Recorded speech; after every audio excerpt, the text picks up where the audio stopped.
Hi, this is Mush, and you've probably seen me around on the Discord, if you're new or old. And for those of you who are not from the Discord and are just subscribed to my channel, um, what I'm about to talk about is not going to make any sense to you. But today I'm going to be doing a deck profile for Sheos Zoo, and I think it's a very aggressive deck, and it's going to be great and easy to learn for lots of new players. So I'm just going to be going into how I would build it. I'm going to go through all the cards here, and then the list will be in the description so you can import it into Untap yourself, and then there will be some battle videos after this. So first we're going to start with our first card here, and that is Fraxle. You're going to play Fraxle at 2. It's a 4-star creature, and it gains 4 stars when it dies. So it's really good for your star economy, and star economy is going to be something that this deck is one of the main problems with this deck, is that you can easily run out of stars, so you're definitely going to need to play Fraxle. And then you're going to want to play Magsprout. Magsprout's really good when you play any 4-star Sheos creature, or 6-star or below, 6-star or lower. You get to free play Magsprout, so it's easy to get 2 creatures out with this deck pretty quickly, and make boards that put a lot of pressure on your opponent. And next you're going to be playing... I've been playing Pyraknight and Manflaki. These are just the two best, besides these two, these are the other 2 good 4-star Sheos creatures, so that you can easily get out your Magsprout and adds more consistency to that. There's other 4-star vanillas like Bold Whip. I chose Manflaki because Manflaki is the best. He has a 250 power, which is super relevant, and then 150 health, which is also pretty relevant. And then Pyraknight I also chose because he has the highest attack out of any of the Sheos 4-stars, so it can kind of get you out of weird spots if you have up against like a weird card like Drangel or whatever.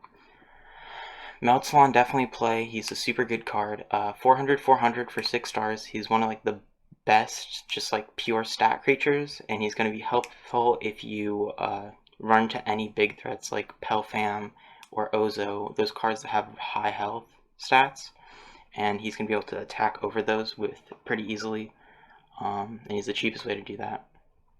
Next here we have Behemoth. Behemoth, you're only going to play 1 Behemoth, and Behemoth is kind of he has like good utility. Like if you're trying to close out a game, then either the Resource Zone ability, where he kills one of your opponent's Resource Zones, can make sure that your opponent can't react with an activator or something like that. And he has a really high attack, so sometimes you can just steal games if you need to close it out with like 5 points or whatever. So definitely run 1 Behemoth, I think. Next up we have Pelfam. Pelfam's a staple in every deck. He's super versatile. You just bounce any card back to the player's hand. It's just, Pelfam's really obviously good, and I think everybody knows that. Maybe if you're new you don't, but yeah. Then you're playing the Skeleghast Skelepede package. Skelepede is a good 3-star or 3-point attacker, and then Skeleghast brings him back. So this kind of 2-star combo can give you lots of presence on board, and it's really important. And then you're going to be playing, I think, kind of an underrated card. You're going to be playing Ploob. Ploob just free plays itself. It serves a similar purpose to Fraxle, where you get a creature onto the board without spending much stars, or in this case, any stars. So he can help you if you fall behind in star economy after playing a big creature like Meltalon or Pelfam, and his power is high enough that it's going to attack over some relevant cards like Skelepede and Skeleghast and so on. And then for your last creature that you're going to be playing is Thorngabork, or as we call him, Pagabork in the Discord. He's just he's cheap, so he's not going to cost too many stars. It's good for your star economy, and then also the draw 1 after killed gives you a little bit more boost to your consistency, and consistency is pretty important considering we have lots of like 2-star combos here, like Skeleghast, Skelepede, and then the Sheos kind of stuff going on here with Magsprout. So Thorngabork is definitely a good choice. Another staple here is we have Slush Infestation. Slush Infestation Lots of people play Slush Infestation. It eats a zone, and it's really strong. And the best way to counter that is to play a Slush Infestation yourself. Aggro can also kind of abuse, or more aggro decks can kind of abuse this. They can take up a resource zone and close out games that way, or they can make it harder for your opponent to play creatures, so there's less to block, so it's easier to access their planet directly. And then another card, that resource, that's our only perm resource we're going to be playing. We're also going to be playing Spoons.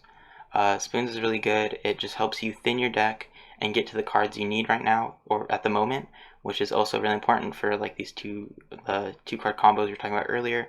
It's a huge consistency booster. Play it in this deck, play it in like every deck, I'd say. Cosmic Treasure. In this deck, since you're playing aggressive and you're kind of dumping all your cards out like as fast as possible to try to get as many points, it can be pretty easy. You can pretty easily run out of steam. So Cosmic Treasure kind of helps you recover your hand, and then Sheos also does that, but Sheos is definitely not that reliable. So yeah. And here we're going to be playing Time Flash Portal, a new addition in set 4. It's really good. I really love this card. It kills one of your opponent's creatures temporarily, so it lets you attack their planet easier, so you can get more points and get them faster, and it's a really fun card to use. And lastly, obviously we're going to be playing G-Crash. G-Crash, it's a really strong staple, and it wipes your opponent's board. Not much of an explanation needed there. We're going to be playing KO as a 2-of.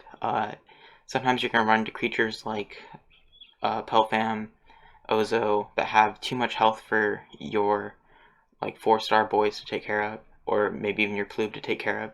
So you just throw the KO on them and get rid of them, so they don't stay on the board too long. And of course we're going to be playing Phantom Matter. Phantom Matter is really good. It's just a free creature from your opponent's discard pile, and it's really strong for that reason. And then last but not least, Beast of the Black Hole is our only activator, and we're going to be playing it because it's another really strong staple board wipe that you're going to be seeing in every deck pretty much. So this is pretty much the basic deck list. The combos are all really simple. It's all just like Sheos creature, play Magsprout, play Skeleghast, revive Pede, and it's just the main things to focus on are making sure that you are maintaining the amount of stars that you need, so that your opponent doesn't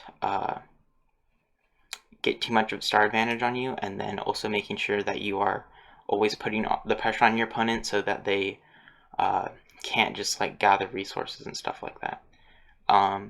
This deck, as far as in the meta, I think this deck is pretty solid. It's not the best deck. It's probably like tier 2. Aggro decks in this game are definitely not optimal, but it's definitely a good choice if you're trying to get into the game and want to play something a little bit more aggressive. It's really fun, in my opinion. So yeah, let's hop into those battle videos. Okay, so this is a game I win, or this is a game where I win.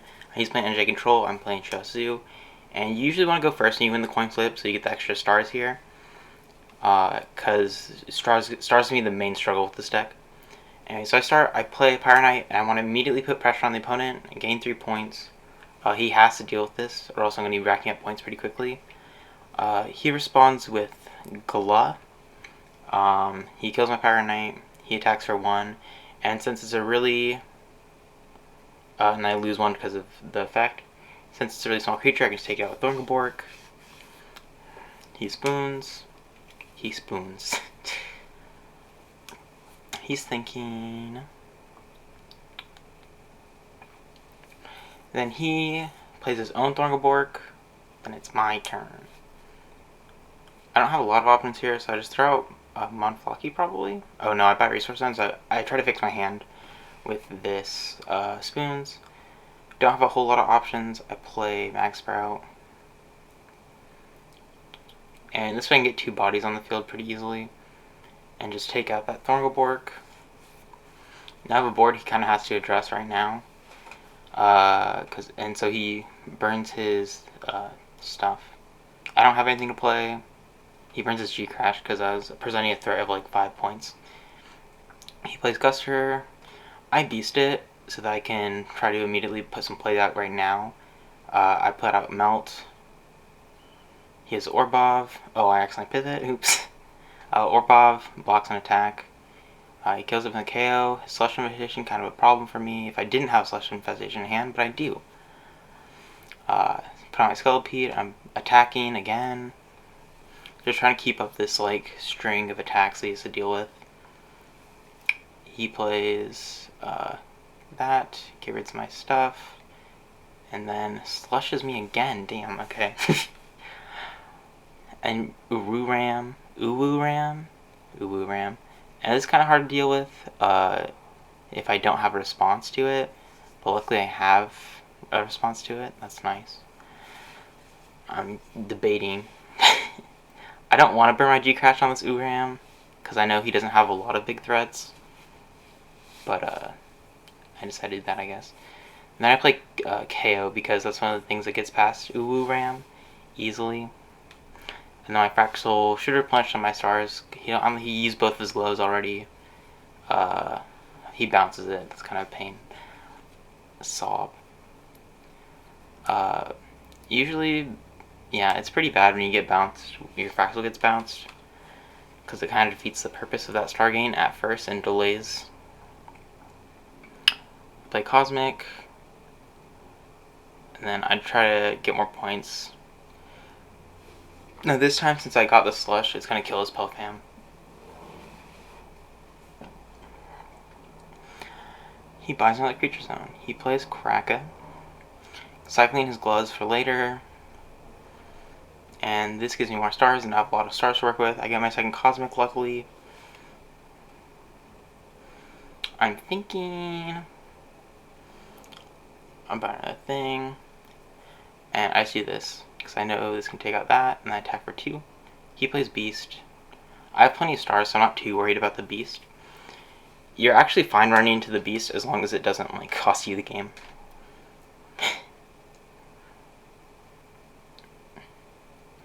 I have Pelfam. And I attack. And now I don't have to worry about the Beast at all, so I just get to attack. And it's his turn. He doesn't have G-Crash. I don't think he has G-Crash. And he doesn't have Beast, so I don't have a lot to worry about. He does have Gla. But it doesn't really matter. I lose some points because of that. But I still get to attack for 3. So it's kind of like me keeping constant pressure and making sure that there's not a way for him to... Make sure there's lots of threats for him to deal with so he doesn't get too far ahead, basically. As far as economy goes. And this is his game. And that's GG's. So yeah, you can see here, like, when Sheos is going off, and, like, is bringing these, like, 4-star threats, like, every turn, then it can be super hard for the opponent to deal with, and that's the main strength of this deck. And then the next one, I'm going to show you the main weakness with a battle where Secret beats me. And NJ Control isn't the best deck, so, I think Sheos has a decent matchup against it. They're both, like, tier 2 decks, so yeah, this was a good game. Okay, here's the first battle video. It's going to be me versus Secret. He's playing Gaia's combo. He plays Spoons first, sets up his grave, or sets up his killed Knopf and stuff, and then puts Loophole in hand. My turn. This is a bad first turn. Don't do this, but I did Spoons first turn because my hand wasn't ideal. Then I accidentally got rid of my Beast. And so he's going to bottom deck. You're never going to see that again. And then I play Thorngabork here. And the issue with playing Thorngabork first turn like this is that it puts no pressure on your opponent. So what he's going to do here is he's just going to pass his turn, and it's back to me now, and I've done nothing. Like, I'm getting 2 points here, but he's getting so much stars and so much hand advantage that I'm not really in a good position, because I failed to put pressure on him. So like now he's going to put his Loophole, he's going to search out his root, he's setting up his stuff, and he brings back his Knopf, kills my Thorng. I forget to draw here, oops. But yeah, and then I play Manflaki. He does Temple Traps. This is a big move for him. Since he's already ahead in stars and cards, that's super helpful. I play an early Pelfam here. I think it's fine to be a little bit liberal with your Pelfams in this matchup, but I don't know if that was really the right decision. He plays his root, KOs my Pelfam. Kind of an oof. I play my second spoons. I grab Skelepede here, I think. Try to have more creatures to put pressure on the opponent, since I failed to do that earlier. Kind of a little bit too little, too late, but oh well. So that happens. His turn. Plays Noff, kill Lampede. Good trade for him. Then I play Fraxle here, and my Fraxle dies to this Temple Traps. I feared he wouldn't have a second one, but he did, so. And the issue with that is that Fraxle doesn't get stars unless he's killed by an attack. So that was really bad. It was like Fraxle was like one of my only ways to catch up in star economy, and now I'm put back like another step because of that. Like he's at 20 and I'm at 2 right now. So he plays his Pelfam. I draw. I play my Manflaki. KO his Pelfam. His turn. Plays Loophole, gets out his second root, more setup. He has plenty of stars to work with, and I'll have very few. His Noff comes back again. Or his other Noff. And then yay, okay. And it's my turn. I had to pay for another resource zone. I put this battle zone here to try to slow him down a little bit. He kind of just buys new zones. And he has another Slush. And he attacks for 3. I G-Crash because I'm scared of his board. And I get rid of that Slush. I play Ploob because he's free. And I don't have a lot of stars to work with. And the other issue with Ploob is he doesn't put any pressure on the opponent. So he's just sitting there. And he passes for 2 turns. And then I see that I'm not putting pressure, so I bounce back Ploob in case I need stars, and I play Pelfam, and he point turrets. And now I'm really screwed because he has all the stars, all the points, and he wins right here. He takes out my Pelfam, and he attacks for plenty of points. And that's GG's. So the main issues here to look out for is that you really need to be careful with your stars, be very careful with your Fraxle plays, and also always make sure to be putting pressure on your opponent, because that stuff, like sitting, your opponent can totally sit on Ploobs and totally sit on Thorngabork without making any effort, and they can just gather resources, especially versus Gaia's combo where they can just win in 1 turn anyway, like this. So yeah, that's what you should take away from that. That's gonna be it for today's video as I outro on this poorly made thumbnail. If you have any questions, make sure to leave them in the comments below.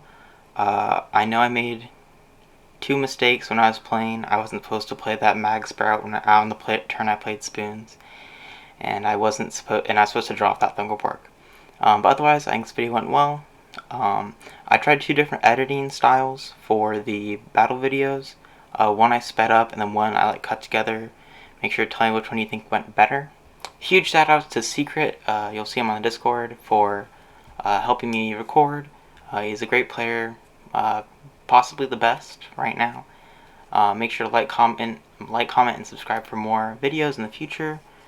And see ya!